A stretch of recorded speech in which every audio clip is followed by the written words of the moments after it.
வணக்கம் மாணவ மாணவிகளே. சென்ற வகுப்பில நாங்கள் தரம் 11 வரலாறுல அலகு 2ல ஓயல் பரீட்சைக்கு பகுதி 2ல வந்த மாதிரி வினாக்கள் அதற்கான விடைகளை பார்த்தோம். இன்றைய வகுப்பில அலகு 2ன் தொடர்ச்சியாக 1848ஆம் ஆண்டு சுதந்திர போராட்டம் பற்றிய விடயங்களை பார்ப்போம். அதற்கு முதல் நான் மிஸ்ஸஸ் மோகனாம்பாள் சிவகுமார் ஓய்வு பெற்ற ஆசிரியை. வாங்கோ இன்றைய வீடியோக்குள்ள போவோம். அந்நியர் ஆட்சிக்கு எதிராக, குறிப்பாக இந்த ஆங்கிலேயருடைய ஆட்சிக்கு எதிராக 2 வகையான போராட்டங்கள் இடம்பெற்றிருக்கின்றது. அதுல முதலாவது போராட்டம் தான் நாங்கள் பார்த்தது 1818ஆம் ஆண்டு சுதந்திர போராட்டம், அல்லது முதலாவது சுதந்திர போராட்டம் என்று சொல்லலாம், அல்லது ஊவா வெல்லச போராட்டம். அது முதலாவது போராட்டம். அதை பற்றி நாங்கள் பார்த்துட்டோம். இன்றைய வகுப்பில, அதாவது ஆங்கிலேயர் ஆட்சிக்கு எதிராக மேற்கொள்ளப்பட்ட இந்த போராட்டத்துல 2வது போராட்டம், அதாவது 1848ஆம் ஆண்டு இந்த சுதந்திர போராட்டம் பற்றித்தான் நாங்கள் பார்க்க போறோம். இதனை நாங்கள் 2வது சுதந்திர போராட்டம் என்றும் சொல்லலாம். அப்ப இந்த 2வது சுதந்திர போராட்டம், அதாவது முதலாவது சுதந்திர போராட்டம் தோல்வி அடைந்து, முதலாவது சுதந்திர போராட்டம் கிபி 1818ஆம் ஆண்டு இடம்பெற்றது. அப்ப அது தோல்வி அடைந்து 30 வருடங்களுக்கு பின்னர் என்று சொன்னால் கிபி 1848ஆம் ஆண்டு ஆங்கிலேயர் ஆட்சிக்கு எதிராக மீண்டும் ஒரு போராட்டம் ஆரம்பமானது. அப்ப ஏன் இந்த போராட்டம் ஆரம்பமானது என்று சொன்னால், இந்த கண்டி மக்களுக்கு பழக்கமான ஒரு பழைய மன்னர்களுடைய ஆட்சியை மீளவும் உருவாக்கி கொள்வதற்காகத்தான் 2வது முறையாகவும் இந்த ஆயுத போராட்டம் ஆரம்பித்தது, இந்த ஆங்கிலேயருடைய ஆட்சிக்கு எதிராக. அப்ப அதாவது கண்டி மக்கள் தங்களுக்கு நன்கு பழக்கமான ஒரு பழைய மன்னர் ஆட்சியை மீண்டும் உருவாக்கணும். அதற்காகத்தான் இலங்கையில இவ்வாறான 2வது சுதந்திர போராட்டம் இந்த ஆங்கிலேயருக்கு எதிராக மேற்கொள்ளப்பட்டிருந்தது. அப்ப அதுதான் 2வது சுதந்திர போராட்டம் என்று சொல்றான். அப்ப இந்த 2வது சுதந்திர போராட்டம் ஆரம்பமாவதற்கு பல காரணிகள் பங்களிப்பு செய்திருக்கு.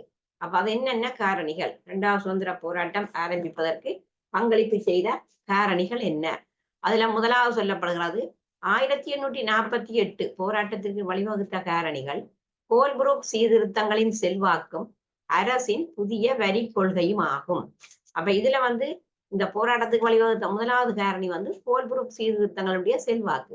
இந்த கோல்புரூக் இலங்கைக்கு வந்தது கிபி 1833ஆம் ஆண்டு வந்தார்கள். அவர்களாம் பிறகு அந்த கோல்புரூக் ஜாப்பு, ஹெமரன் சீர்திருத்தம் என்றெல்லாம் அடுத்த டாபிக்ல எல்லாம் வருது இது. அப்ப இந்த கோல்புரூக் இலங்கைக்கு கிபி 1833ஆம் ஆண்டு வந்தார். அப்ப இங்க இந்த கோல்புரூக் சீர்திருத்தங்களோட செல்வாக்கும் அரசாங்கத்தினால் விதிக்கப்பட்ட புதிய வரி கொள்கைகள். அப்ப இந்த கிபி 1848ல இந்த 2வது சுதந்திர போராட்டத்துல ஆளுநராக இருந்தவர் யார் என்று சொன்னால், ஆளுநர் டொரிங்டன் என்பவர் தான் இதுல ஆளுநராக இருந்திருக்கின்றார். இந்த 2வது சுதந்திர போராட்டத்துல ஆங்கிலேய ஆளுநராக இருந்தவர் டொரிங்டன் பிரபு என்று சொல்லப்பட்டவர். அப்ப இவர் என்ன செய்தார்ன்னு சொன்னால், அதாவது அரசின் புதிய வரி கொள்கை, இவர் புதிய வரிகளை அறிமுகப்படுத்தினார். அப்ப உண்மையில இந்த 1848ஆம் ஆண்டு சுதந்திர போராட்டம் உருவாகுவதற்கு மிக அந்த சுதந்திர போராட்டம் ஏற்பட்டதற்கான உடனடி காரணம் என்னன்னு கேட்டா, ஆளுநர் டொரிங்டன் பிரபுவினால விதிக்கப்பட்ட புதிய வரி கொள்கைகள்லாம் இந்த 2வது சுதந்திர போராட்டம் ஏற்படுவதற்கான உடனடி காரணம். அப்ப காரணங்கள் என்றது வேற, உடனடி காரணம் என்றது வேற. இப்ப முதல் உடனடி காரணம் என்ற ஒரு கேள்வி வரலாம். இப்ப 1848ஆம் ஆண்டு போராட்டத்திற்கு ஏற்படுவதற்கு காரணமான உடனடி காரணத்தை குறிப்பிடுக, பிறகு ஏனைய காரணங்களை குறிப்பிடுக. அப்ப 2 வித்தியாசம். உடனடி காரணம் இந்த டொரிங்டன் பிரபுவினால் விதிக்கப்பட்ட புதிய வரி கொள்கைகள், அது ஒரு காரணம். அடுத்தது நாங்க பார்ப்போம் இந்த கோல்புரூக் சீர்திருத்தங்களோட செல்வாக்கு. அரசின் நில கொள்கை 1833ஆம் ஆண்டுல இருந்து நடைமுறைக்கு வந்த இந்த கோல்புரூக்கின் சீர்திருத்தங்களுக்கு அமைவாக அரசின் நிலங்களை விற்கும் கொள்கை இங்க செயற்படுத்தப்பட்டது. அப்ப அதே நேரம் இங்க இந்த கோப்பி செய்கைக்கு தேவையான வளமான நிலமும் அதற்கான சூழலும் கண்டியில் காணப்பட்டது. எனினும் அரசின் நில கொள்கையால் அப்பிரதேச பொதுமக்கள் அவல நிலைக்கு உள்ளாயினர். அப்ப இதுல என்ன சொல்லப்படுதுன்னு சொன்னால், அதாவது இந்த கோல்புரூக் சீர்திருத்தத்துக்கு அமைவாக அரசாங்கத்துல நிலங்களை விற்கிற ஒரு கொள்கை ஒன்று இதுல வந்து செயற்படுத்தப்பட்டிருக்கின்றது. அப்ப அதுக்காக என்ன செய்யணும்னா ஒரு சட்டம் ஒன்று பிறப்பிக்கப்படுது. அது சொல்றேன் தரிசு நில சட்டம் என்று. அந்த தரிசு நில சட்டம் அல்லது அதுக்கு இன்னொரு பெயர் பால் நில சட்டம்னு சொல்றது. அப்ப இது அந்த புத்தகத்துல தெரியல உங்களுக்கு. தரிசு நில சட்டத்தின் மறுபெயர் பால் நில சட்டம். இது எத்தனையாம் ஆண்டு பிறப்பிக்கப்பட்டன்னு சொன்னா கிபி 1840ஆம் ஆண்டு கொண்டு வரப்பட்டதுதான் இந்த தரிசு நில சட்டம். அப்ப இந்த தரிசு நில சட்டத்துக்கு ஏற்றவாறு 30 வருடங்கள் தொடர்ச்சியாக அனுபவித்தமைக்கான ஏற்றுக்கொள்ளக்கூடிய சான்றுகளை சமர்ப்பிக்க முடியாத அல்ல பயிற்சியைக்கு உட்படுத்தப்படாத நிலம் எல்லாம் அரசுடைமையாக்கப்பட்டது. அப்ப இந்த பால்நில சட்டத்துக்கு கீழே நிலங்கள் எல்லாம் அரசுடைமையாக்கப்பட்டது. அப்ப இதனால இந்த பிரதேச பொதுமக்கள் எல்லாம் அவல நிலைக்கு உள்ளாகி இருந்தார்கள். கண்டி மக்கள் பரம்பரையாக அனுபவித்து வந்த பெரும்பாலான நிலங்களின் உரிமையை நிலைநாட்ட சட்ட ரீதியான ஆவணங்கள் அவர்களிடம் காணப்படவில்லை. அப்ப இந்த கண்டி மக்களிடம் சட்ட ரீதியான ஆவணமும் காணப்படவில்லை. ஏன்னு சொன்னால் இங்க வந்து இந்த பால்நில சட்டம் என்று ஒன்று கொண்டு வருகிறோம் என்றா தரிசு நில சட்டம் கிபி 1840ஆம் ஆண்டு கொண்டு இந்த சட்டத்தின் படிதான் அவையிட்டே அந்த ஏற்றுக்கொள்ளக்கூடிய சான்றுகளும் இல்லை. மற்றது அதாலே அந்த பயிற்சியைக்கு உட்படுத்தப்படாத நிலங்கள் எல்லாத்தையும் அரசுடைமையாக்கப்பட்டது. அப்ப இதனால மக்கள் வந்து அவர்களுடைய அந்த ஆவணங்களையும் சரியா காட்ட முடியவில்லை. அதனால நிலங்களை இழக்க வேண்டிய ஒரு நிலை காணப்பட்டது. இதனால் அவர்களுடைய சேனை நிலங்கள் அதிக அளவில் அரசுடைமை ஆகினது. அரசின் இந்த நிலங்கள் மிகவும் குறைந்த விலைக்கு வெளிநாட்டவர்களுக்கும் பெற்றுக் கொடுக்கப்பட்டது. அப்ப அந்த கண்டி மக்களின் நிலங்களை வேண்டி குறைஞ்ச விலைக்கு வெளிநாட்டவர்களுக்கும் இந்த அரசாங்கம் அந்த அரசுடைமையாக்கிய நிலங்களை விற்றது. இவ்வாறு தமது காணிகள் பறிக்கப்பட்டமையாலும் விவசாய நடவடிக்கைகள் தடைப்பட்டு போனதாலும் பொதுமக்கள் அரசு தொடர்பாக அவநம்பிக்கை விட்டனர். அப்ப இதனால பொதுமக்களுக்கு அரசு மீது ஒரு அவநம்பிக்கை ஏற்பட்டது. ஏனென்றா அவைய சேன நிலங்கள் எல்லாம் காட்டு நிலங்கள் எல்லாம் அரசுடைமையாக்கப்பட்டது. பிறகு அதை வாங்கினதும் இல்லாம அதை குறைஞ்ச விலைக்கு வெளிநாட்டவர்களுக்கு விற்றார்கள். அதால மக்களின் காணிகள் பறிக்கப்பட்டதால விவசாயமும் அவர்கள் செய்ய முடியாம போனது. அப்ப இதனால பொதுமக்கள் அரசு தொடர்பாக அவர்களுக்கு ஒரு அவநம்பிக்கை ஏற்பட்டது. அடுத்தது வந்து கிராம சபைகள் செயலற்று போனவை. கிராம சபைகளும் செயலிழந்தது. இந்த கோல்புரூக் சீர்திருத்தத்தினால் கட்டாய அரச சேவை ஒழிக்கப்பட்டது. இதப்ப அடுத்த ஒரு காரணம். அதாவது இந்த 2வது சுதந்திர போராட்டம் ஏற்படுவதற்கான அடுத்த வழிவகுத்த காரணி இந்த கட்டாய அரச சேவை ஒழிக்கப்பட்டமை. அப்ப இந்த கிராம சபைகளின் இந்த செயற்பாடுகளுக்கு இது வந்து ஒரு பாதகமான விளைவை ஏற்படுத்தியது. ஏனென்று சொன்னா அந்த பிரதேசத்தில் இருக்கிற குளங்கள், அணைக்கட்டு, கால்வாய்களை அமைப்பது, பராமரிப்பது எல்லாம் இந்த கிராம சபையால தான் மேற்கொள்ளப்பட்டது. இப்ப குளங்கள், கால்வாய்கள் எல்லாம் வந்து இப்ப விவசாயத்துக்கு தேவையான நீரை எடுத்துச் செல்வதற்கு பயன்படுவது. இப்ப நீர்ப்பாசன கால்வாய் மூலம் வயல்களுக்கெல்லாம் நீர்கள் எடுத்து செல்லப்படும். அப்ப இந்த குளங்கள், அணைக்கட்டுகள், கால்வாய்களை பராமரித்தது வந்து கிராம சபை தான். ஆனா இப்ப என்ன நடக்குதுன்னு சொன்னால் இங்க கிராம சபையினுடைய செயற்பாடுகளுக்கு இந்த செயற்பாடுகள் கிராம சபையினுடைய செயற்பாடுகளுக்கு இவையெல்லாம் பாதகமான விளைவை ஏற்படுத்தி இருக்கு. என்னன்னு சொன்னா இந்த கட்டாய அரசு சேவை ஒழிக்கப்பட்டது என்ற காரணத்தினால். அதை விட கிராம சபைகளுக்கு உழைப்பை பெற்றுக்கொள்ளும் பிரதான வழிமுறையாக அமைந்தது அரச கரும முறை என்றாலும் அரச உழைப்பு முறை ஒழிக்கப்பட்டமையால் இந்த கிராம சபைகளுக்கு உழைப்பை பெற்றுக்கொள்வது கூட கடினமாக இருந்தது. அப்ப இதனால என்ன செய்யணும்டா இந்த கிராமிய பிரதேசங்கள்ல சின்ன சின்ன பிரச்சனைகளை தீர்த்து வைப்பதும் இதன் முக்கியமான ஒரு சேவை ஆகும். என்றாலும் 1833ஆம் ஆண்டு சீர்திருத்தத்தால் கிராம சபைகளிடம் இருந்த நீதித்துறை அதிகாரம் இல்லாமல் ஆக்கப்பட்டது. அப்ப இது எதனால இந்த கிராம சபை என்ற செயற்பாடுகள் இல்லாமல் போனான்னு சொன்னா இந்த கோல்புரூக்கினுடைய சீர்திருத்தம். அப்ப அந்த சீர்திருத்தம் இந்த கோல்புரூக் வந்து 1833ஆம் ஆண்டு அந்த கொண்டு வந்த அந்த சீர்திருத்தத்தால இங்க வந்து அந்த அதிகாரம் இல்லாமல் ஆக்கப்பட்டது. அப்ப இதனால இந்த கிராம மக்களும் துன்பத்திற்கு ஆளாகினர். அப்ப கிராம சபைகள் செயலற்று போனவை. அடுத்தது வந்து இந்த புதிய நீதிமன்ற முறை. அதாவது வந்து இப்ப கோல்புரூக் கெமரன் யாப்பு சீர்திருத்தம்னு சொல்லி நீங்க அடுத்த டாபிக்ல பாப்பியல். இந்த கெமரன் நீதிமன்ற சீர்திருத்தத்துக்கு அமைய கிராமிய மக்கள் சிறு பிரச்சனைகளுக்கு கூட இந்த நீதிமன்றங்களுக்கு செல்ல வேண்டி இருந்தது. அது ஒரு பெரிய சிக்கல். என்னன்னு சொன்னா சின்ன சின்ன பிரச்சனைகள் கிராமத்து மக்களிடையே ஏற்பட்டாலும் கூட அதுக்கெல்லாம் நீதிமன்றம் போகணும். இதுக்கு முன்னம் இப்படியான பிரச்சனைகள் கிராம மக்களுக்கு பிரச்சனை வந்தாலும் அது கிராம மட்டத்துலதான் தீர்த்து கொள்ளப்பட்டது. அதுக்கெல்லாம் வழிமுறைகள் இருந்தது.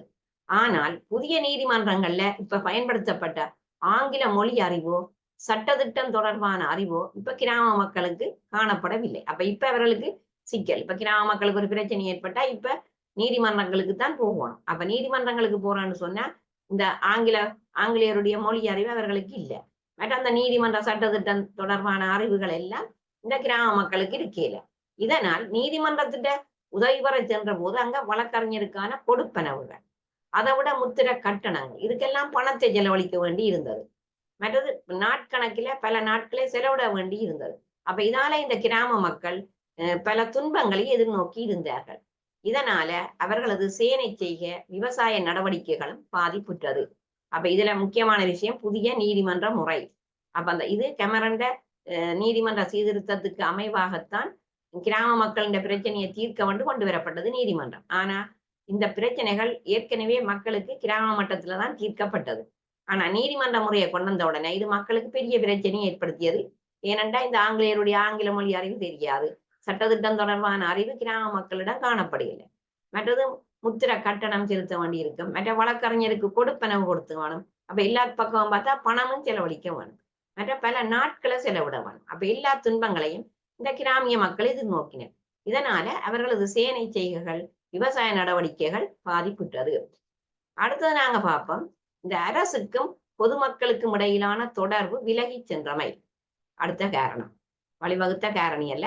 கோல்புரூக்கின் சிபார்சுக்கு அமைய சிவில் சேவையாளரின் தொகையை குறைத்தமையும், அவர்களுக்கு பெருந்தோட்ட செய்கையில் ஈடுபட அனுமதி அளிக்கப்பட்டமையும் பிரதேசங்களின் நிர்வாக சேவை செயற்திறனற்று போனதற்கான காரணங்களாக அமைந்தது. அதே நேரம் இந்த நிர்வாக உத்தியோகத்தர்களின் நிர்வாக பிரதேசமும் முன்பை விட விரிவடைந்ததால் அவர்களுடைய மேற்பார்வை செயற்பாடுகளை முறையாக செய்வது சிரமமாக இருந்தது. சில அதிகாரிகள் பெருந்தோட்ட நடவடிக்கையில் கூடிய கவனம் செலுத்தியமையால் மக்களின் தேவை தொடர்பாக போதிய காலத்தை செலவிட அவர்களால் இயலவில்லை. அப்ப இதனால இந்த பொதுமக்களின் பிரச்சனைகளை அரசாங்கத்துக்கு முறையாக அறிக்கைப்படுத்தப்படாததால இந்த அரசுக்கும் பொதுமக்களுக்கும் இடையில தொடர்புகளும் தடைப்பட்டு சென்றது. அப்ப அதுவும் ஒரு ஏதுவான காரணியாக நாங்கள் எடுத்துக்கொள்ளலாம். அதாவது இந்த போராட்டத்திற்கு வழிவகுத்த காரணிகள் என்ற ரீதியில. அதே போல இனி அரசின் புதிய வரி கொள்கை. அப்ப ஏற்கனவே நான் சொன்னா இலங்கையில ஆங்கிலேய ஆளுநர் இந்த டொரிங்டன். அப்ப இந்த டொரிங்டனால 1848ஆம் ஆண்டு புதிய வரிகள் விதிக்கப்பட்டதுதான் இந்த போராட்டத்திற்கு உடனடி காரணியாய் அமைந்தது. அப்ப இப்ப கேட்கலாம் உங்களை ஒரு கேள்வி, கிபி 1848ஆம் ஆண்டு, அதாவது அந்த 2வது சுதந்திர போராட்டத்துக்கான உடனடி காரணத்தை குறிப்பிடுக. அதுதான் இதுக்கு விட. இலங்கையில ஆங்கிலேய ஆளுநரான டொரிங்டனால் 1848ஆம் ஆண்டில் புதிய பல வரிகள் விதிக்கப்பட்டமையே இந்த போராட்டத்திற்கு உடனடி காரணமாக அமைந்தது. அப்ப இந்த காலகட்டத்தை நாங்க பார்த்தோம்னு சொன்னால், கோப்பியின் விலை வீழ்ச்சியால் அரசாங்கத்தின் வருமானம் குறைந்து செல்ல, அதனை குறிப்பிடத்தக்க அளவிற்கு பொதுமக்களிடமிருந்து வசூலித்துக் கொள்ள ஆளுநரால் வரி சீர்திருத்தங்கள் மேற்கொள்ளப்பட்டது. அப்ப ஏன் வரி சீர்திருத்தங்கள் செய்யப்பட்டான்னு சொன்னா, கோப்பி செய்கையில விலை வீழ்ச்சி அடைந்தது. அப்ப விலை வீழ்ச்சி அடைந்ததாலே அரசாங்கத்தின் வருமானம் குறைந்தது. எனவே அரசாங்கம் அந்த வருமானத்தை பெருக்கிக் கொள்ள அந்த ஆளுநரால வரி சீர்திருத்தங்கள் மேற்கொள்ளப்பட்டது. அப்ப என்னென்ன வரிகள் விதிக்கப்பட்டது? முத்திர வரி, அதே போல வண்டி வரி, படகு வரி, மற்றது கடை வரி, துப்பாக்கி வரி, ஆள் வரி, நாய் வரி என பல வரிகள் விதிக்கப்படுது. அப்ப இந்த டொரிங்டன் பிறகுவால விதிக்கப்பட்ட வரிகள் எவை என்று கேட்டால், இவ்வளவு வரியும் புதிய வரிகள். முத்திர வரி, வண்டி வரி, படகு வரி, கடவரி, துப்பாக்கி வரி, ஆள் வரி, நாய் வரி. அப்ப இதுல சில வரிகள் பிறகு நீக்கப்பட்டது. அந்த கடவரி, மற்றது நாய் வரி போன்றவை நீக்கப்பட்டது. அப்ப இந்த வரி வகைகள் அனைத்திலும் பொதுமக்களின் எதிர்ப்பு இருந்து வந்ததோடு இந்த துப்பாக்கி வரி, நாய், ஆள் வரிகளுக்கெல்லாம் கடும் எதிர்ப்பு உருவாகியது. அப்ப இதனால் கிராமிய மக்கள் துப்பாக்கியை பாவித்தது தமது பயிற்சியை பாதுகாத்துக் கொள்வதற்காக. புதிதாக பிறப்பிக்கப்பட்ட துப்பாக்கி வரியாக வருடத்துக்கு 2.5 சிலிங் கொடுக்க வேண்டி இருந்தது. அப்ப இந்த கிராமிய மக்கள் தங்களோட பயிற்சிகை நடவடிக்கைகளை பாதுகாக்கிறதுக்காக துப்பாக்கி வாங்க வேண்டி இருந்தது. ஆனா அதுக்காக அவர்கள் வருஷத்துக்கு செலுத்த வேண்டிய பணம் 2.5 சிலிங் கொடுக்க வேண்டி இருந்ததாம். அப்ப இதனால மக்கள் அரசு அலுவலகங்களுக்கு செல்ல வேண்டி நேர்ந்ததுடன் அதற்காக கால செலவும், அதே போல இந்த ஆங்கிலேய மொழியிலான படிவங்களை நிரப்புவதற்கு மேலதிக செலவும் இங்கே ஏற்பட்டிருக்கு. அப்ப இவர்களுக்கு இந்த படிவங்களை நிரப்புறதுக்கெல்லாம் இப்ப செலவுகள். எனவே துப்பாக்கிக்காக செலவிடப்பட்ட பணம் அது இந்த பெறுமதியை விடவும் கூடியதாக சில சந்தர்ப்பங்களில் காணப்பட்டது. அப்ப மக்கள் என்ன செய்யணும்னா இந்த துப்பாக்கி வரிக்கு எதிராக கடும் எதிர்ப்பு தெரிவிக்கிறார்கள். அப்ப ஏன் அவர்கள் இந்த கிராமிய மக்கள் துப்பாக்கியை வாங்கினார்கள்னு சொன்னா தங்களோட பயிற்சியை பாதுகாத்து கொள்வதற்காகத்தான் வாங்கினது. அதை வாங்கினதுக்காக அதுக்கு துப்பாக்கி வரியும் விதிக்கப்பட்டது. மற்றது அதுண்ட பெருமதி அதுக்காக செலவழித்த காசும் கூட. எனவே மக்கள் அதற்கு எதிர்ப்பு தெரிவித்தார்கள். வயது வந்த ஆண்கள் அனைவரும் வருடத்தில் 6 நாட்கள் பாதைகள் அமைக்கும் பணியில் ஈடுபட வேண்டும் என்றும். அப்ப இதுல வந்து ஒரு குறிப்பிட்ட வயசுக்கு அந்த ஆண்கள் வந்து ஒரு வருடத்துல 6 நாட்கள் பாதை அமைக்கிற பணியில ஈடுபடணும். பாதைகள் என்ன இந்த வீதிகள். அப்ப அவ்வாறு செய்யாட்டா 3 சிலிங் ஆள் வரியாக செலுத்த வேண்டும். ஆள் வரி என்ற இதுல வந்து ஒரு ஆள் வேலைக்கு போகாட்டா அவர்கள் 3 சிலிங் அதுக்கு பேர் ஆள் வரி செலுத்த வேணும். அப்ப இதெல்லாம் இந்த ஆளுநர் டொரிங்டனாலதான் இந்த வரிகள் எல்லாம் கொண்டு வரப்பட்டது. அப்ப மக்கள் என்ன செய்யணும்? இதற்கெல்லாம் எதிர்ப்பு தெரிவிக்கணும். அதமாய் நாய்களுக்கும் வரி செலுத்த வேண்டி இருந்தது. இதுவும் ஒரு பொருத்தப்பாடற்ற வரியாக காணப்பட்டது. அப்ப என்ன செய்யணும்? இந்த ஆள் வரி, நாய் வரி இதுக்கு எல்லாவற்றுக்கும் பொதுமக்கள் எதிர்ப்பு தெரிவித்தார்கள். அப்ப இவ்வாறாக டொரிங்டனால பல்வேறுபட்ட வரிகள் விதிக்கப்பட்ட சூழ்நிலையில் அரசாங்கம் நீல புத்தகத்திற்கான தகவல்களை பெற குடிமக்கள் தொடர்பான புள்ளி விவரங்களை சேகரிக்க ஆரம்பித்தது. அப்ப இப்ப அரசாங்கம் என்ன செய்யுதுன்னு சொன்னால், இந்த வரிகள் விதிக்கப்பட்ட நிலையில் நீல புத்தகத்துக்கான தகவல்களை பெறுகினோம். அப்ப அதுக்காக இந்த குடிமக்கள் தொடர்பான ஒரு புள்ளி விவரங்களை சேகரிக்கணும். அப்ப இது இன்னும் ஒரு புதிய வரிக்கான எத்தனம் என்று பொதுமக்கள் சந்தேகப்பட ஆரம்பித்தனர். அப்ப இதுவும் ஏதோ ஒரு வரிக்கான ஒரு திட்டம் தான் சொல்லி மக்கள் சிந்தித்தார்கள். அப்ப இதுல நாங்கள் இப்ப ஏற்கனவே நாங்கள் பார்த்தது போல இந்த 1848ஆம் ஆண்டு போராட்டத்திற்கு வழிவகுத்த காரணிகள்லாம் இதுல இப்ப நான் சொன்ன விடயங்கள். அதே போல வந்து இப்ப நாங்கள் இந்த 1848ஆம் ஆண்டு போராட்டத்தின் இயல்புகள் என்ன? 1848ஆம் ஆண்டு போராட்டத்தின் இயல்பு. இப்ப அதை பற்றி நாங்கள் பார்த்தோம்னு சொன்னால், அந்த முதலாவது வந்து இந்த போராட்டத்தின் மத்திய நிலையமாக மாத்தலதான் காணப்பட்டது. இப்ப இதுல அரசாங்கத்தின் வரி கொள்கைக்கு எதிர்ப்பை தெரிவிக்க பொதுமக்கள் ஒன்றுபட்டதோடு இங்க அரசாங்கத்துக்கு மக்களுக்கு முடியல மோதல்கள் தொடங்கியது. அப்ப இந்த மோதல்கள் வந்து மக்களை ஒன்று கூடின. கொழும்பு, காலி, கண்டி, பதுளை போன்ற நகர்களில் இந்த மக்கள் ஒன்று கூடியதுடன் ஆங்கில அரசின் சிவில் உத்தியோகத்தர்களுக்கு எதிராகவும் எதிர்ப்பு வலுத்தது. அப்ப இதுல பதுளையில திரண்ட விவசாயிகளில் சிலர் துப்பாக்கி வரிக்கு எதிர்ப்பை தெரிவிக்கும் முகமாக அரச அதிபரின் முன்பாகவே தமது துப்பாக்கிகளை நிலத்தில் அடித்து உடைத்தெறிந்தனர். அப்ப அவர்கள் இந்த துப்பாக்கிகளை கடைசியா என்ன செய்யணும்னு அது இந்த வரி காரணமாக அதை வந்து நிலத்துல உடைச்செறியினர். 4000 பேர் அளவில் கண்டி கச்சேரிக்கு அண்மையில் கூடி இந்த வரிகளுக்கு எதிர்ப்பு தெரிவித்து ஊர்வலம் நடத்த ஆயத்தமாயினர். அப்ப இது எந்த வரிக்காக இப்படி அவர்கள் செய்தார்கள்னு சொன்னா துப்பாக்கி வரி. அதே போல போலீசார் என்ன செய்யணும்? இவர்களை கட்டுப்படுத்துவது சிரமமாக இருக்க இராணுவத்தை அழைத்தார்கள். அப்ப இங்க வந்து கொழும்பு, கண்டி பிரதேசத்துல உருவான இந்த எதிர்ப்பு கடைசியா ஏனைய பிரதேசங்களுக்கும் பரவுது. அப்ப இதுதான் நான் சொன்ன முக்கியமான இடம். இந்த மாத்தளை, தம்புள்ளை, குருநாகல், வாரியப்பொல போன்ற பிரதேசங்களுக்கும் இந்த 2வது சுதந்திர போராட்டம் பரவுகிறது. அப்ப இந்த 2வது சுதந்திர போராட்டம் பரவிய பிரதேசங்கள்ல இவை முக்கியமானவை. அதாவது கொழும்பு, கண்டி பிரதேசங்கள், அதே போல மாத்தளை, தம்புள்ளை, குருநாகல், வாரியப்பொல போன்ற இடங்களுக்கும் இந்த 1848ஆம் ஆண்டு போராட்டம் வந்து பரவுகின்றது. அதே போல மாத்தளை, குருநாகல், வாரியப்பொல போன்ற பிரதேச மக்கள் ஆயுதங்களை கைகளில் ஏந்தி ஒன்றுபட்டு என்ன செய்யணும்டா அரசாங்கத்துக்கு எதிராக, அதாவது வந்து கட்டடங்கள், நீதிமன்றங்களை தாக்க தொடங்கின. அப்ப அரசின் வரி கொள்கையால சாதாரண மக்கள் கடும் நெருக்கடிக்கு உள்ளாகியமையால அதுல வந்து கூடுதலாக அரசின் புதிய வரி கொள்கைக்கு எதிர்ப்பை காட்டத்தான் பொதுமக்கள் எல்லாம் கூட ஒன்று கூடினவை. அதாவது டொரிங்டனால கொண்டு வரப்பட்ட புதிய வரிக்கு எதிர்ப்பு தெரிவித்து. அப்ப அதுலயும் இந்த போராட்டத்துல சில முக்கியமான தலைவர்கள் ஈடுபட்டு இருந்தார்கள். அதுலயும் வந்து அந்த தலைவர்களுடைய பெயர்கள் தரப்பட்டிருக்கிறது. முக்கியமான தலைவர்கள் இந்த 1848ஆம் ஆண்டு சுதந்திர போராட்டத்தில் ஈடுபட்ட தலைவர்கள்: கொங்காலே கொடவண்டா, வீரபுரன் அப்பு, டிங்கிரால, தீனிஸ் போன்ற தலைவர்கள் போராட்டத்தை முன்னெடுத்து செல்ல முன் வந்தனர். அப்ப இவை வந்து 2வது சுதந்திர போராட்டத்துல ஈடுபட்ட தலைவர்மார். ஒன்று கொங்காலே கொடவண்டா, வீரபுரன் அப்பு, டிங்கிரால, தீனிஸ் போன்ற தலைவர்கள். அப்ப இந்த போராளிகளில் சிலர் தம்புள்ள விகாரையில் ஒன்று சேர்ந்து அதன் தலைமை பிக்குவின் உதவியுடன் கொங்காலே கொடவண்டாவை அரசனாக்கி கொண்டனர். அப்ப இப்படி இந்த 2வது சுதந்திர போராட்டத்தின் பிரதான மத்திய நிலையமாக திகழ்ந்தது என்று சொன்னா மாத்தளை பிரதேசம். அப்ப இது இப்ப 4 விடை கொண்டிலே ஒரு கேள்வியா வரலாம். இந்த 1848ஆம் ஆண்டு போராட்டத்தின் பிரதான மத்திய நிலையம் எது என்று சொன்னா அது மாத்தளை பிரதேசம். அதுக்கு பிறகுதான் கண்டி குருநாகல மாவட்டங்களிலும் சில பிரதேசத்திலும் இந்த போராட்டம் பரவியது. அப்ப இங்க ஏற்கனவே நாங்க பார்த்த அந்த முதலாவது சுதந்திர போராட்டத்தை அடக்கி அனுபவம் பெற்ற ஆங்கிலேயர் என்ன செய்யணும், இதனை கட்டுப்படுத்துவதற்கு நடவடிக்கை மேற்கொள்ளினர். ஆளுநர் டொரிங்டனால் இராணுவத்தை பிரயோகித்து போராட்டக்காரர்களை ஒன்று சேராது தடுத்து மேற்கொண்ட நடவடிக்கையால் இங்க கலவரம் தோல்வியுற்றது. அப்ப இவர்கள் மேற்கொண்ட கலவரம் வெற்றி அளிக்கையில தோல்வி அடைந்தது. இதனால் போராட்டம் ஆரம்பித்து 2 மாதத்துக்கு இடையில அதன் தலைவர்கள் பலரையும் கைது செய்யக்கூடியதாகவும் இருந்தது. அப்ப அதுல சில பேருக்கு மரண தண்டனையும் விதிக்கப்பட்டிருக்கு. இப்ப அதுல கைதானவர்களை பார்த்தா வீரபுரன் அப்புவிற்கு மரண தண்டனை விதிக்கப்பட்டதோடு அவர் அதனை வீரத்துடன் எதிர்கொண்டார். அது மாதிரி போராட்டத்தில் ஈடுபட்ட ஏனையோருக்கும் சிறை தண்டனை வழங்கப்பட்டது. அப்ப இப்படியெல்லாம் இந்த ஆங்கிலேயரால கைது செய்யப்பட்ட கடகப்பொலதேரருக்கும் எதிரான வழக்கு போதிய அளவு விசாரிக்கப்படாமலேயே மறுநாள் துப்பாக்கியால் சுட்டு மரண தண்டனை விதிக்கப்பட்டமைக்காக அரசாங்கத்தின் மீது பொதுமக்கள் கடும் அதிருப்தி கொண்டனர்.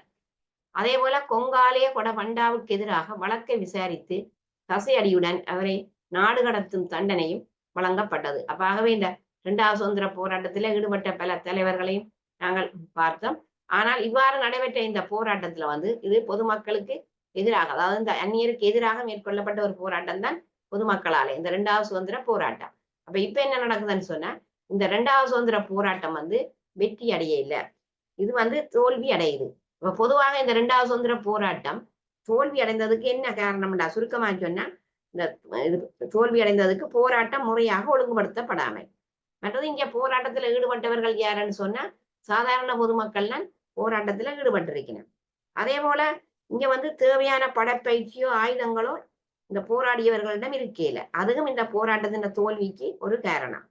அதே போல இந்த ஆங்கிலேயருக்கு மலைநாட்டு வீதி தொடர்பாக போதிய அறிவும் இருக்கல, அதாலேயும் இந்த போராட்டம் தோல்வி அடைந்திருக்கு. மற்றது இந்த போராட்டம் மலைநாட்டின் சில பிரதேசங்களுக்கு மட்டும்தான் இல்லப்படுத்தப்பட்டிருக்கு, அதாலேயும் இந்த 2வது சுதந்திர போராட்டம் தோல்வி அடைந்திருக்கின்றது. அப்ப நாங்க இத ஒழுங்குமுறையா பார்த்தால் 1818ஆம் ஆண்டு போராட்டம் போன்றே இந்த 2வது சுதந்திர போராட்டமும் முறையாக ஒழுங்குபடுத்தப்படாமை இந்த போராட்டத்தின் தோல்விக்கான முக்கியமான காரணம். அப்ப இது திட்டமிடப்படாமை, போராட்டத்துக்கு அவர்கள் போக முதல் அந்த சரியான முறையில அந்த ஆயுத பலம் படபலம் அப்படின்னு சொல்லி அதை ஒழுங்குபடுத்தல, திட்டமிடல் இல்லை.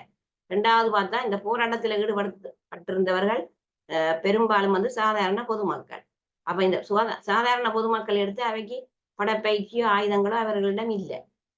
அத மாதிரி மலைநாட்டு வீதி தொடர்பாக ஆங்கிலேயருக்கு போதிய அறிவு இருந்தாலும், மலைநாட்டு வீதி தொடர்பாக ஆங்கிலேயருக்கு போதிய அறிவு இருந்தது, ஆனால் அவர்களுடைய படைப்பலம் ஆயுதம் கையாளும் முறைகளுக்கு எதிராக போராட மக்களால் முடியவில்லை.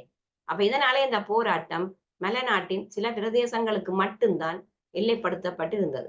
அப்ப இலகுவாக இதை அடக்கி விடுவதற்கு ஆங்கிலேயரால் முடிந்தது.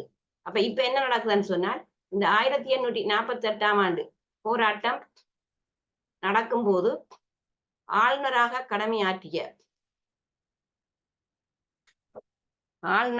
கடமையாற்றிய டொரிங்டன் செயற்பாடு தொடர்பான ஒரு பலத்த விமர்சனம் எழுந்தமையால் இந்த நாட்டின் நிலைமையை அறிந்து அறிக்கை சமர்ப்பிப்பதற்காக பிரித்தானிய அரசு ஒரு ஆணைக்குழுவை நியமித்தது. அப்ப அதற்கு அமையத்தான் ஆளுநர் டொரிங்டன் பிரித்தானியாவுக்கு திருப்பி அழைக்கப்பட்டார். ஏனென்றா இந்த சுதந்திர போராட்டம் தோல்வி அடைந்தது. அப்ப இது டொரிங்டன் பிறகுவாலான் இது மேற்கொள்ளப்பட்டது. இப்ப பொதுமக்களின் கடும் எதிர்ப்புகள் இங்க தோன்றியதாலே, அதாவது வரிகள் எல்லாம் விதிக்கப்பட்டது இந்த டொரிங்டன் பிறகுவாலே. அப்ப மக்களின் எதிர்ப்பாலும் திரும்ப இந்த ஆளுநர் பிரித்தானியாவுக்கு திருப்பி அழைக்கப்படுகின்றார். அப்ப பொதுமக்களின் கடும் எதிர்ப்புக்குள்ளான வரிகள் நீக்கப்பட்டது. இதற்கமைய கடைகள் மீதான வரி, நாய் வரி முழுமையாக நீக்கப்பட்டது. அதே போல ஏனைய வரிகள் மீள் பரிசீலனை செய்யப்பட்டது. அதிலேயும் பாதகமான அம்சங்களை நீக்க அரசாங்கம் நடவடிக்கையும் மேற்கொண்டது. அதே நேரம் புத்த சமயம் தொடர்பாக அரசாங்கம் செயற்பட்ட விதம் தொடர்பாகவும் மக்களிடையே காணப்பட்ட மனக்குறையை விளங்கிக் கொண்டு அதற்கு தீர்வினை காண்பதற்கு அரசாங்கம் முன் வந்தது. அப்ப இப்படி இந்த நாட்டினுடைய விவசாயிகளின் பிரச்சனையை தீர்க்க 1850ஆம் ஆண்டுக்கு முன்னர் முக்கிய கவனம் செலுத்தப்படாதிருந்தாலும் பின்னர் அந்த கொள்கையில மாற்றம் ஏற்பட்டதை அவதானிக்க முடிந்தது. அப்ப இவ்வாறுதான் இந்த 2வது சுதந்திர போராட்டம், அதாவது இந்த 1848ஆம் ஆண்டு சுதந்திர போராட்டம் கடைசியில தோல்வி அடைந்ததுன்றதை நாங்கள் இதுல பார்க்கக்கூடியதாக இருக்குது. அப்ப இதுல நாங்கள் இந்த 2வது சுதந்திர போராட்டத்துல நாங்க பார்த்த விடயங்கள் ஒன்று, இந்த 2வது சுதந்திர போராட்டத்தின் இயல்பு பற்றி பார்த்திருக்கிறோம். மற்ற 2வது சுதந்திர போராட்டம் தோல்வி அடைந்தமைக்கான காரணங்கள், அதே போல இந்த போராட்டத்தின் விளைவுகள். இப்ப நான் கடைசியா சொன்ன விஷயத்துல நாங்க பார்த்தோம்னு சொன்னால், போராட்டத்தின் இயல்புக்கு பிறகு, அதாவது போராட்டம் தோல்வி அடைதல், இந்த தோல்வி அடைந்த பிறகு அதால் ஏற்பட்ட விளைவுகள் என்ன என்று பார்த்தால், இப்ப ஒரு கேள்வி உங்களுக்கு வரலாம். கிபி 1848ஆம் ஆண்டு இடம்பெற்ற 2வது சுதந்திர போராட்டத்தின் விளைவுகளை குறிப்பிடுக. அப்ப அது என்ன காரணம்னு சொன்னா, முதலாவது விளைவு என்னென்றால், ஆளுநர் டொரிங்டன் பிரித்தானியாவுக்கு திருப்பி அழைக்கப்படல் முதலாவது விடியாதுக்கு. அதே போல பொதுமக்களின் கடும் எதிர்ப்புக்குள்ளான வரிகள் நீக்கப்பட்டன. அதெல்லாம் விளைவுகளுக்கு வரும். கடை வரி, நாய் வரி. அது மாதிரி ஏனைய வரிகள் மீள் பரிசீலனைக்கு உட்படுத்தப்பட்டமை. அது 3வது விளைவு. 4வது விளைவு, விவசாயத்தையும் நீர்ப்பாசனத்தையும் விருத்தி செய்வர் அரசினால் நடவடிக்கை எடுக்கப்படல். அப்ப இது இந்த போராட்டம் தோல்வி அடைந்த பிறகு இந்த போராட்டத்தால் ஏற்பட்ட விளைவுகள். அப்ப இவ்வாறான வினாக்கள் இந்த பரீட்சைக்கு வரலாம். அப்ப இதுல நாங்கள் இப்ப இவ்வளவு நேரம் கற்பித்த பகுதியில சில வினா விடைகளை பார்ப்போம். இதுல முதலாவது வினாவாக எடுத்துக்கொள்வோம்.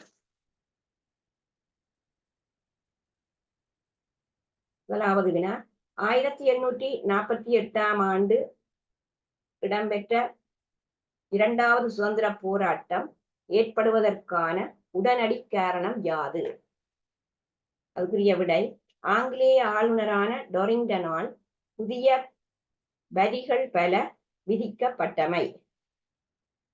அதே போல இதுல 2வது வினா எடுத்துக்கொள்வோம். 1848இல் சுதந்திர போராட்டத்தில் ஈடுபட்ட தலைவர்களை குறிப்பிடுக. அதாவது 2வது சுதந்திர போராட்டத்தில் ஈடுபட்ட தலைவர்களை குறிப்பிடுக. 1 கொங்காலே கொட பண்டா, 2 வீரபுரன் அப்பு, 3 டிங்ரால், அதே போல தினீஸ். அப்ப இவர்கள் இந்த சுதந்திர போராட்ட தலைவர்கள். அடுத்த வினா, 1848ஆம் ஆண்டு சுதந்திர போராட்டம் பரவிய பிரதேசங்களை குறிப்பிடுக. 1848ஆம் ஆண்டு சுதந்திர போராட்டம் பரவிய பிரதேசங்களை குறிப்பிடுக. கொழும்பு, கண்டி, மாத்தளை, தம்புள்ளை, குருநாகல், வாரியப்பொல.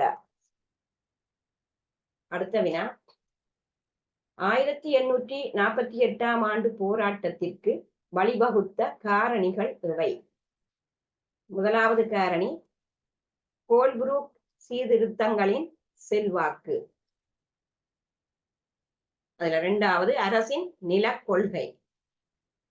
3வது காரணம், கிபி 1840இல் தரிசு நில சட்டம் கொண்டு வரப்பட்டமை. அடுத்த காரணம், நிலங்களின் உரிமையை நிலைநாட்டும் சட்ட ரீதியான ஆவணங்கள் இல்லாத நிலங்கள். அதே போல அடுத்த காரணம், பயிற்சிகைக்கு உட்படுத்தப்படாத நிலங்கள், அரசுரிமையாக்கப்பட்ட நிலங்கள் மலிவான விலையில் வெளிநாட்டவருக்கு விற்றல். அதே போல அடுத்த காரணி, கிராம சபைகள் செயலற்று போனமை.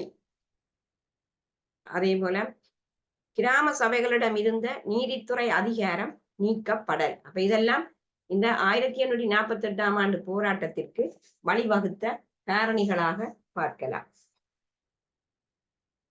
அடுத்த வினா, 1848ஆம் ஆண்டு கலகத்திற்கு தலைமை தாங்கியவர்கள் யாவர்? தலைமை தாங்கியவர்கள் யாவர்? அதுல வீரபுரன் அப்பு, பொங்குலே கொட பண்டா, குடாப்பொல பிக்கு. அடுத்த வினா, 1848ஆம் ஆண்டு கலகம் ஏற்பட ஏதுவான காரணங்களை குறிப்பிடுக. முதலாவது காரணம், 1840ஆம் ஆண்டு பால்நில சட்டம், அதாவது தரிசு நில சட்டம் கொண்டு வரப்பட்டு மலையகத்தவரின் காணிகள் பறித்தெடுக்கப்பட்டன. அது முதலாவது காரணம். 2வது காரணம், டொரிங்டன் பிரபு தோணி வரி, துவக்கு வரி ஆகிய புதிய வரிகளை விதித்தமை. அதுல 3வது காரணம், மலையகத்தின் அந்நிய கலாச்சாரம் பரவியமையால். அதுல அடுத்த காரணம், மலையகத்தில் மதுபான பழக்க வழக்கம் அதிகரித்து குற்ற செயல்கள் அதிகரித்தமை. அப்ப இது 1848ஆம் ஆண்டு கலகம் ஏற்படுவதற்கு ஏதுவான காரணங்கள் இவை என்பதை பற்றி பார்த்த நாங்கள். அடுத்த வினா, 1848ஆம் ஆண்டு போராட்டம் தோல்வி அடைந்தமைக்கான காரணங்கள் யாவை? முதலாவது, போராட்டம் முறையாக ஒழுங்குபடுத்தப்படாமை. இரண்டாவது காரணம், சாதாரண மக்களே போராட்டக்காரர்களாக இருந்தமை. மூன்றாவது காரணம், தேவையான படைப்பயிற்சியோ ஆயுதங்களோ அவர்களிடம் இல்லாமை. நான்காவது, மலைநாட்டு வீதிகள் தொடர்பாக ஆங்கிலேயருக்கு போதிய அறிவு இன்மை. அதில் அடுத்த காரணி, போராட்டம் மலைநாட்டின் சில பிரதேசங்களுக்கு மட்டுமே எல்லைப்படுத்தப்பட்டிருந்தமை. அப்ப இது இந்த போராட்டம் தோல்வி அடைந்தமைக்கான காரணங்கள். அதில் அடுத்த வினா, 1848ஆம் ஆண்டு போராட்டத்தின் விளைவுகளை குறிப்பிடுக. முதலாவது விளைவு, ஆளுநர் டொரிங்டன் பிரித்தானியாவுக்கு திருப்பி அழைக்கப்படல். இரண்டாவது விளைவு, பொதுமக்களின் கடும் எதிர்ப்புக்குள்ளான வரிகள் நீக்கப்பட்டமை. கடை வரி, நாய் வரி. மூன்றாவது விளைவு, ஏனைய வரிகள் மீள் பரிசீலனைக்கு உட்படுத்தப்பட்டன. அதுல ஏனைய வரிகள் என்றா முத்திர வரி, படகு வரி, துப்பாக்கி வரி, வண்டி வரி. அதுதான் அந்த ஏனைய வரிகள் மீள் பரிசீலனைக்கு உட்படுத்தப்பட்டன. அடுத்த விளைவு, விவசாயத்தையும் நீர்ப்பாசனத்தையும் விருத்தி செய்வதற்கு அரசினால் நடவடிக்கைகள் எடுக்கப்படல். அதே போல அடுத்த விளைவு, பௌத்த சமயம் தொடர்பாக அரசு செயற்பட்ட முறை தொடர்பாக மக்களிடம் காணப்பட்ட மனக்குறைக்கு தீர்வினை காண முன்வந்தமை. அப்ப இது இந்த 1848ஆம் ஆண்டு போராட்டத்தின் விளைவுகள் யாவை என்பது. அப்ப இப்படியான கேள்விகள் பெரிய கேள்விகள். அதாவது பரீட்சைக்கு பகுதி 2ல வரக்கூடிய வினாக்கள். இந்த 2வது சுதந்திர போராட்டம் தொடர்பான விடைகள் இதுல வினா விடைகள் தந்திருக்கின்றன. அப்ப இதுல நான் அடுத்த வகுப்புல அலகு 3 தொடர இருக்கிறேன். அதாவது இலங்கையின் தேசிய மறுமலர்ச்சி என்ற பகுதி தான் அடுத்த வகுப்புல கற்பிக்கப்படும். இந்த வீடியோ உங்களுக்கு பிடித்திருந்தால் லைக் பண்ணி, ஷேர் பண்ணி, சப்ஸ்கிரைப் பண்ணுங்கள். நன்றி.